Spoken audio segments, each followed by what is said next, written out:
শরীয়তপুর পদ্মা সেতু সংযোগ সড়কটি নির্মাণ কাজ 4 বছরও শেষ না হওয়ায় পদ্মা সেতুর পুরোপুরি সুফল পাচ্ছে না শরীয়তপুরবাসী। শেষ হয়েছে মাত্র 55%।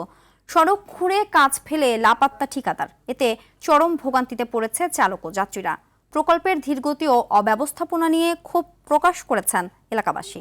শরীয়তপুর প্রতিনিধি আসাদ গাজীর পাঠানো তথ্যচিত্রে আরও জানাচ্ছেন আবরার মাহি।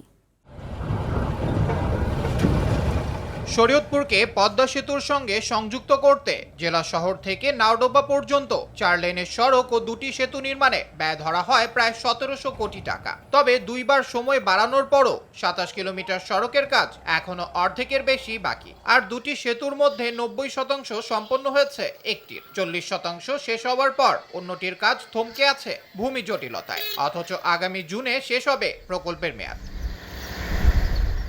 বেহাল এই সড়কের কারণে ভোগান্তিতে বাসিন্দারা, ঘটছে দুর্ঘটনা, বিকল হচ্ছে যানবাহন।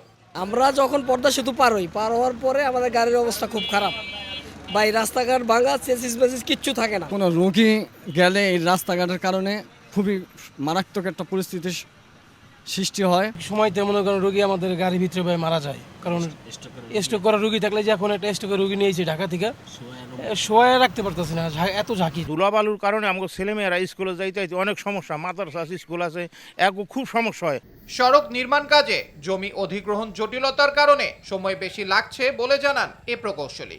আমাদের আসলে প্রকল্পের মেয়াদ ছিল 26শে জুন পর্যন্ত, কিন্তু ভূমি অধিগ্রহণ এখনও সম্পন্ন না হয়ে অনেক জায়গায় কাজ ধরা যায়নি, যার কারণে আমাদের প্রকল্পের মেয়াদ 1 বছর বৃদ্ধির জন্য আমরা আবেদন করেছি। সড়কটির কাজ যেন সময়সীমা না বাড়িয়ে দ্রুত সম্পন্ন হয়, এমনটাই দাবি এলাকাবাসীর। আবরার মাহি, RTV।